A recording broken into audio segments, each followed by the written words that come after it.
Yeah, this is a small attempt to try and put you in the positions of the Palestinians, so you can see it from their story and walk a mile in their shoes. Massacre. I know you can see the injustices happening to the Palestinians. Is your heart that hard that you can pretend it's non-existent? Please put yourself in their condition. What if while you slept with your wife and kids, your door got flown off the hinge of your local apartment? They snatched Gemma from her bedroom, tied her in the lounge next to your wife without a dressing gown. Could you see yourself pleading to release them?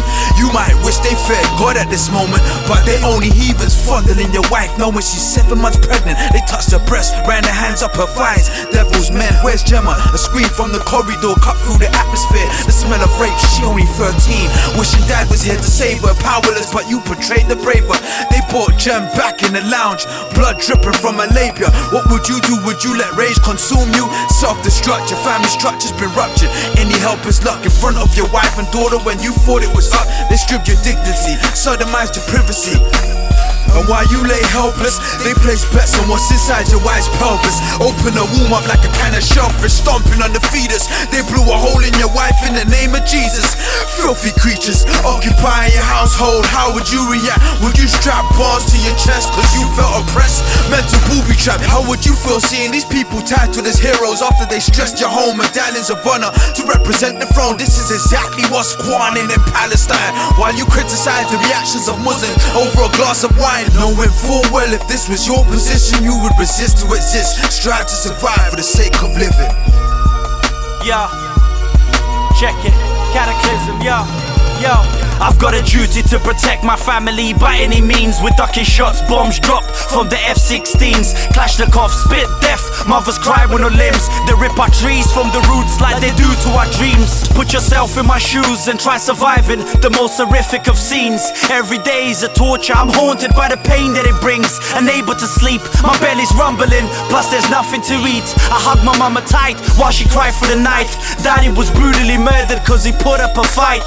I dug his grave the same day, but they forced me to stop. They said it was a dog, it should be left there to rot. I swear I cried tears of blood until I wanted to die. Recited Surah Yasin, then looked at the sky. I've had visions of meeting my father, so that's the path that I'll choose. But before you go ahead and judge me, make sure you walk a mile in my shoes. Okay, let's rewrite history, close your eyes. Take your mind back to the frightful night of June 13, 1944. It's the Second World War, London's under attack, it's getting blitzed. 41,000 civilians, maybe more, have just lost their lives, including your wife. You think of your kids and how to survive. It's long, they're hungry, they're tired. Your land's occupied, foreign tongues call you scum. You're hated, despised, standing in line for rations, baked beans, no toast, dished by some dirty Jerry named Hines. Picture the scene, it's gross as you approach. He sees the hate in your eyes, makes you an example for most as he spits on your child. Your chest gets tight, your dignity, your pride, it burns, it hurts, you wanna fight. You think of your child, cause safety's first, of course. So you turn as you do, there's a yearn, an urge to rip out his throat and take flight. And duck in the night and run a mile in these shoes, but they're too tight. They burn souls and burn souls, no one goal.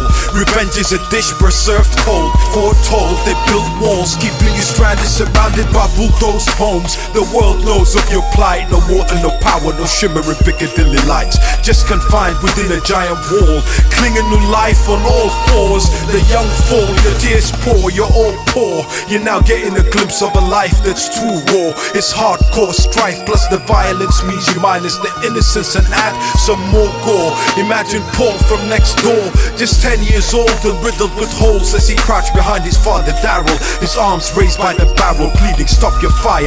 My son, he's bleeding, he's dying. Now Daryl is crying till a bullet full of hate make Daryl retire. Now please tell me, how does it feel? What would you do? How would you fare if you had to walk a mile in my shoes? When you die in the news and the world approves, would you succumb or resist till your world improves? Walk a mile in my shoes. Now walk a mile in my shoes.